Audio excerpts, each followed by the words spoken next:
Bien, bonjour, bienvenue à toutes et à tous sur cette vidéo qui va essayer de vous tracer dans les grandes lignes, en quelques minutes, les résultats et les synthèses du travail qui a porté sur le PNDS, le protocole national de soins, concernant les cryoglobulinémies.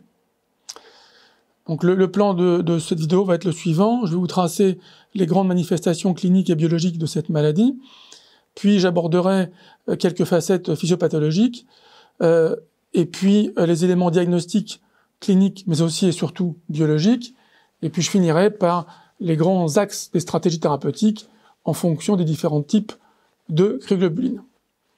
Donc pour commencer, retenez quand même que ce groupe de maladies qu'on appelle cryoglobulines est en fait un groupe assez hétérogène de maladies systémiques, donc qui touchent beaucoup d'organes potentiellement, et qui vont être définies par la présence dans le sérum des patients d'une anomalie qu'on appelle la cryoglobuline, qui est en fait une ou plusieurs immunoglobulines qui ont comme propriété particulière, très particulière, de précipiter in vitro à des températures qui sont inférieures à 37, généralement plutôt entre 15 et 20 degrés.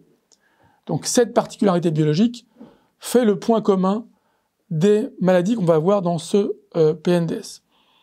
Mais retenez d'entrée de jeu qu'il y aura en fait deux grands types de cryoglobuline, et on verra par la suite que les mécanismes sous-jacents ne sont pas forcément les mêmes, que les conséquences cliniques ne sont pas forcément les mêmes, et même les stratégies thérapeutiques ne sont pas les mêmes. Il n'empêche que dans le monde entier, tout le monde les range sous la même coupe de cryoglobuline, parce qu'il y a cette anomalie de protéines dans le sérum des patients.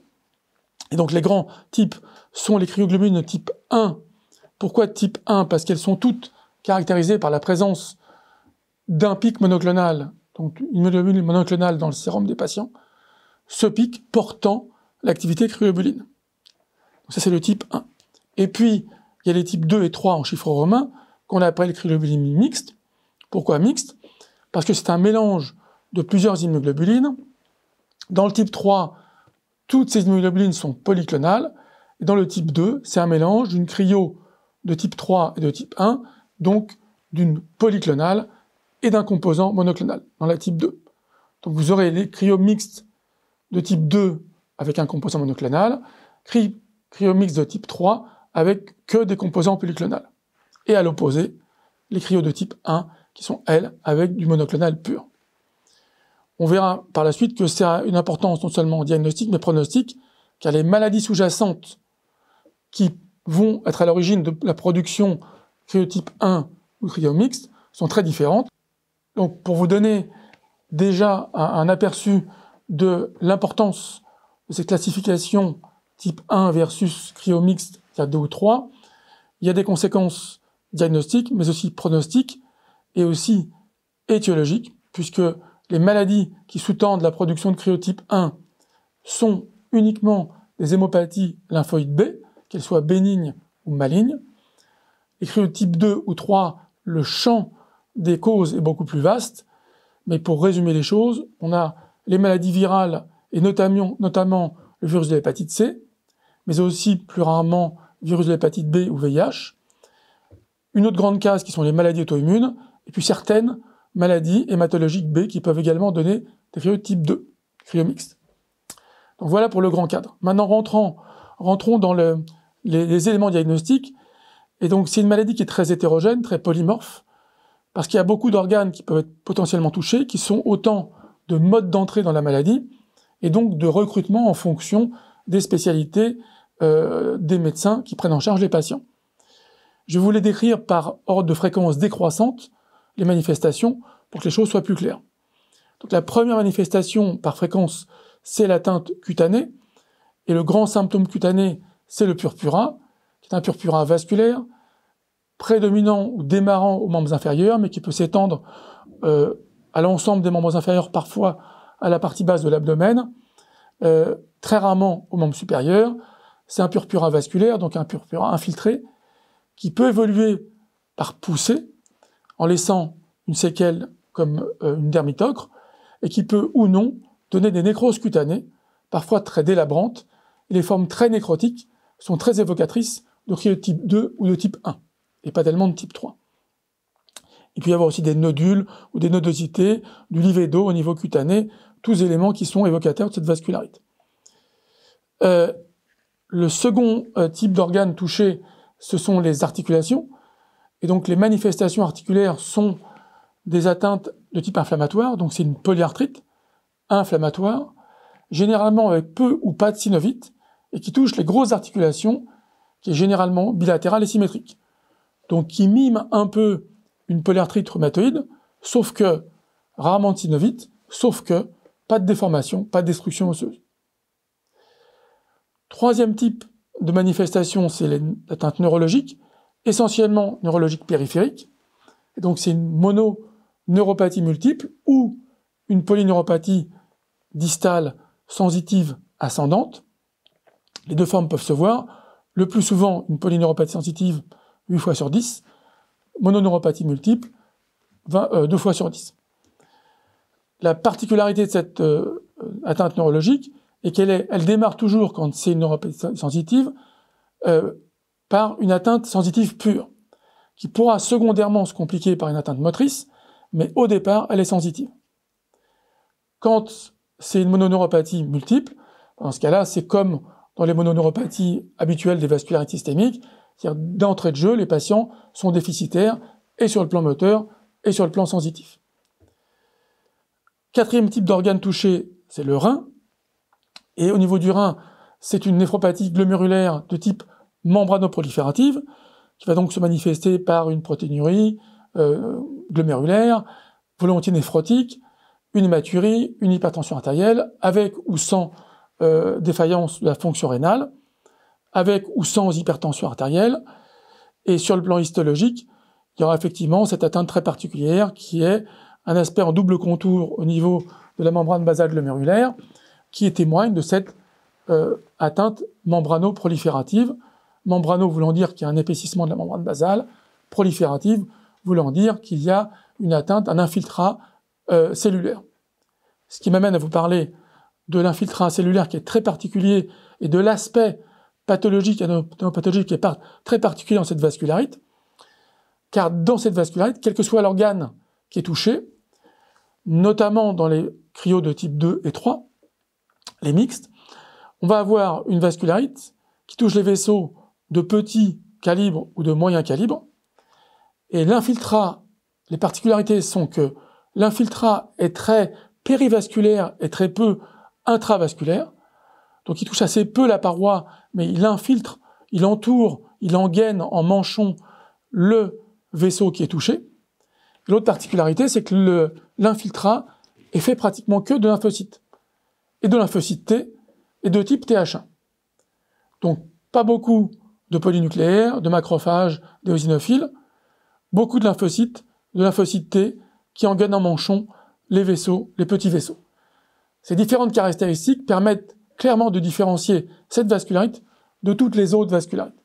Donc c'est pas vraiment pathognomonique, mais c'est assez différenciant par rapport à toutes les autres côtes vascularites, la longue liste des vascularites systémiques que vous connaissez déjà.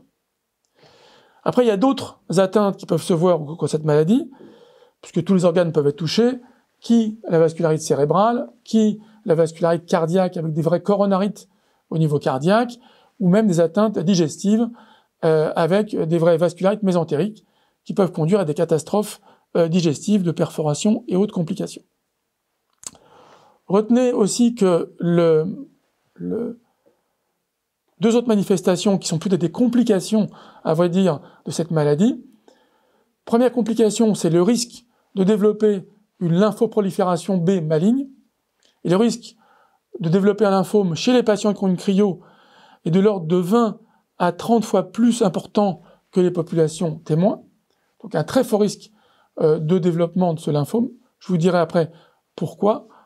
Et la seconde grande complication néoplasique, c'est les hépatocarcinomes, donc cancer du foie, tout simplement parce que ces patients, beaucoup d'entre eux sont infectés par le virus de l'hépatite C, et que le virus de l'hépatite C entraîne un surrisque de développer un hépatocarcinome qui est estimé à 3 à 4% dans les cryos type 2 de développement d'un hépatocarcinome par an.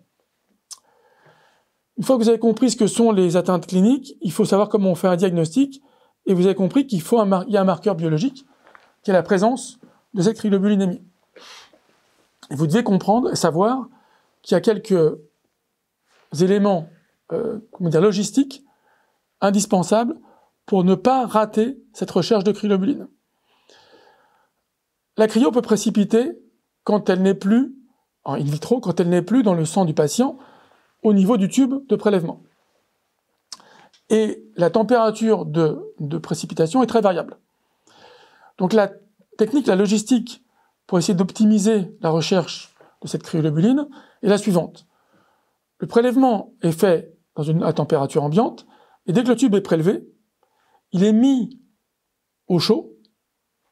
Nous, on utilise un thermos, par exemple, jusqu'à ce qu'il arrive au laboratoire. Au laboratoire qui est prévenu de l'arrivée du tube, ce tube est déposé à 4 degrés pendant plusieurs jours, et c'est au laboratoire d'immunochimie que vont se faire les autres techniques par la suite.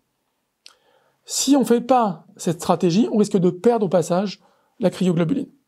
Donc après, le prélèvement donc, est séparé, le sérum et les éléments figurés du sang, puis il est laissé à 4 degrés pendant plusieurs jours. Au bout de plusieurs jours, le dépôt se fait au fond du tube à essai, et donc signe la présence de cette cryoglobuline. Une fois que la cryo est détectée, il faut demander au laboratoire qu'il la type, en type 1, 2 ou 3, selon les éléments que je vous ai dit, c'est-à-dire présence ou non d'une immunoglobuline monoclonale, polyclonale, et qu'il nous type l'immunoglobuline, et après on pourra classer type 1, 2 ou 3 les patients. Ça, c'est le principal critère diagnostique. Après, il y a des éléments qui vont compléter cette recherche, qui sont le dosage du complément, C3, C4, CH50, et la formule biologique habituelle, c'est C4, CH50 bas, C3 normal, ou en tout cas pas très abaissé. Cet élément est un élément diagnostique très important, mais également pronostic, ce sera un élément de suivi des patients. La baisse du C4, la consommation du C4, comme on dit, est un élément pronostic extrêmement intéressant pour la stratégie de prise en charge des patients. Bien sûr que vous allez aussi regarder le retentissement sur les organes, et sur le plan biologique, vous allez faire le bilan hépatique, rénal, de façon à ce que vous ayez les éléments diagnostiques que je vous ai évoqués tout à l'heure. Comme je vous ai déjà dit tout à l'heure qu'en fonction du type de cryoglobuline, je vais avoir des étiologies différentes, une fois que vous aurez typé la cryo, type 1, 2 ou 3, vous allez lancer un bilan étiologique. Et là, de façon très synthétique, si la cryo est monoclonale pure de type 1, vous allez rechercher une hémopathie B. Donc vous allez faire, comme d'habitude, l'hémogramme, le scanner thoraco-abdominopelvien, le PET scanner éventuellement, voire la biopsie ostéomodulaire si vous avez un élément évocateur de cette maladie. Vous aurez après diagnostiqué qui le lymphome, qui le Waldenström, ou bien une gainopathie de signification clinique, et non pas une MGUS, puisque si le patient a un pic monoclonal qui a une activité cryo, ce n'est plus une signification indéterminée, c'est une vraie gainopathie de signification clinique. Ça, c'est pour les types 1. Pour les types 2 et 3, vous allez développer votre bilan étiologique vis-à-vis des infections virales, sérologie VHC, VHB, VIH, mais aussi vis-à-vis des maladies auto-immunes, essentiellement lupus et Gougerot-Sjögren, donc anticorps antinucléaires, anti-ENA, anti-DNA, éventuellement biopsie de glandes salivaires accessoires et d'autres éléments que vous connaissez déjà. Et vous aurez fait assez rapidement le bilan étiologique de cette cryoglobulinémie. Avant de vous parler des stratégies thérapeutiques, dans les quelques minutes qui me restent, je voudrais maintenant vous séparer deux éléments très importants à comprendre, à la fois dans les présentations cliniques et dans la physiopathologie qui sous-tend ces grands cadres de maladies. Je vous l'ai dit en commençant, cryotype 1, c'est pas du tout la même physiopathologie et donc pas la même thérapeutique que les cryotypes 2 et 3. Pourquoi ? Parce que les types 1, en fait, c'est une maladie plutôt thrombosante qu'une maladie proprement immunologique. Je vous illustre ça par deux éléments. Dans les cryotypes 1, La clinique déjà n'est pas du tout la même, enfin, pas la même. Disons qu'il y a des spécificités, des particularités de la cryotype 1, qui sont que les patients font volontiers des nécroses cutanées, ce qui est quand même très rare dans les cryotypes 2 et 3, que ces nécroses s'accompagnent ou pas de gonflements très douloureux des extrémités, parfois d'un syndrome d'hyperviscosité, et puis d'une érythrocyanose et d'un livédo. Tous ces éléments cliniques se voient très volontiers dans les types 1, très peu dans les types 2 et 3. Et quand on fait des biopsies d'organes, notamment cutanés, dans les types 1, on va voir des espèces de bouchons qui thrombosent complètement les petits vaisseaux du derme superficiel ou profond, et qui sont vraiment avec très peu d'inflammation, donc très peu d'infiltrats cellulaires inflammatoires. Donc on est vraiment dans un mécanisme presque mécanique, thrombotique, plus que dans une réaction immunologique. Et personnellement, je pense que le mot de vascularite dans les cryotypes 1 n'est pas la bonne terminologie. C'est une vasculopathie thrombosante des petits vaisseaux, liée à la présence d'une immunoglobuline qui précipite au froid in vitro. Ça, c'est les cryotypes 1. Dans les types 2 et 3, les cryomixtes, on est dans une vraie vascularite systémique. C'est-à-dire une maladie immunologique, l'immunoglobuline poly ou monoclonale, qui a une activité, elle, comme par hasard, auto-anticorps, c'est-à-dire qu'elle porte une activité facteur rhumatoïde, et elle va précipiter dans les vaisseaux, entraîner un afflux de cellules inflammatoires, les fameux lymphocytes T que je vous ai décrits, qui vont entraîner un bas débit dans les vaisseaux qui sont touchés. Et là, on est dans une vraie vascularite, au sens maladie immunologique, à auto-anticorps, avec les conséquences qu'on a vues tout à l'heure sur le plan clinique. Donc, type 1, plutôt une vasculopathie thrombosante, type 2 ou 3, une vascularite auto-immune inflammatoire. L'autre reflet qui complète ce que je viens de vous dire, c'est que dans les cryotypes 1, vous avez des taux extrêmement élevés de cryoglobuline, 2, 3, 4, 10 grammes parfois par litre. Vous n'avez pratiquement pas de consommation du complément. Pratiquement pas. Alors que dans les types 2 et 3, et dans les types 1, il n'y a pas de facteur rhumatoïde. Et dans les types 2 et 3, vous allez avoir des taux beaucoup plus bas, 0,5 jusqu'à 1 gramme par litre de cryoglobuline, une consommation du C4 pratiquement constante, et une activité facteur rhumatoïde, surtout dans les types 2. Pour finir cet exposé, laissez-moi vous dire quelques mots concernant la stratégie thérapeutique. La stratégie thérapeutique, bien sûr, va reposer sur les mécanismes étiologiques qu'on vient de voir, enfin la physiopathe, et les mécanismes étiologiques qu'on vient de voir en fonction des cryotypes 1 et 2-3. Commençons par les 2-3 parce que c'est les plus fréquentes. Schématiquement, on a à peu près 60% de type 2, 20% de type 3 et 10% de type 1 dans la répartition. Donc dans les cryotypes 2 ou 3, la séparation se fait en fonction de l'existence ou non d'une infection virale, essentiellement l'hépatite C. Cryoglobulinémie symptomatique avec une infection virale C, le schéma est simple maintenant, c'est avant tout un traitement antiviral dont vous savez qu'ils sont extrêmement efficaces puisqu'ils guérissent pratiquement 100% des patients sur le plan virologique. Et dans les formes pas trop sévères, c'est traitement antiviral seul, pendant maintenant 8 à 12 semaines, et on guérit sur le plan virologique pratiquement tous les patients, et donc on guérit les patients sur le plan immunologique également. Dans les maladies virales C, avec une forme plus sévère, c'est-à-dire des atteintes neuropathie périphérique sévères, des atteintes rénales, des atteintes neurologiques centrales, dans ce cas-là, on cède de rituximab et ou d'échanges plasmatiques pour renforcer le traitement de la partie immunologique de la maladie, qu'on associe en même temps au traitement antiviral, bien sûr. La place des corticoïdes ou des immunosuppresseurs conventionnels est devenue très très faible. En fait, c'est les formes qui résistent au traitement que je viens de vous décrire. Ou les formes qui sont en réanimation, où là, on y va, on fait la totale, traitement antiviraux, échange plasmatique, immunosuppresseurs, pour passer le cap avant que les patients retournent dans le service de médecine. Dans les cryotypes 2-3 qui ne sont pas liés aux hépatites virales C, essentiellement, je vous l'ai dit, Gouge-Rojogren et lupus, dans ces cas-là, on se contente, si on peut dire, de faire une stratégie à base de rituximab et ou échange plasmatique, Et dans les formes seulement très sévères, on va utiliser les immunosuppresseurs conventionnels, par exemple le cyclophosphamide. Dans l'autre facette, qui sont les formes de cryotype 1, avec donc hémopathie sous-jacente ou avec hémopathie monoclonale sans hémopathie. Dans les hémopathies sous-jacentes, on va caler notre traitement sur le traitement de la lymphoprolifération B qui existe.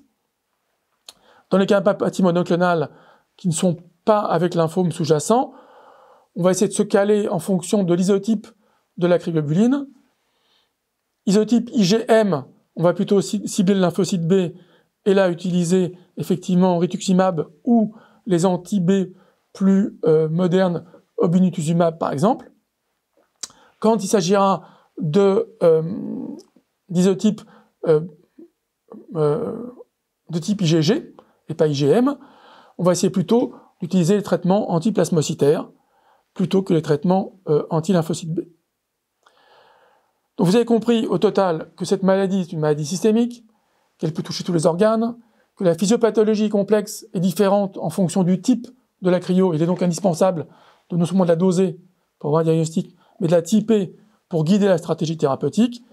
Et vous avez compris qu'elle dépendait franchement de l'isotype de la cryo, avec plusieurs axes thérapeutiques.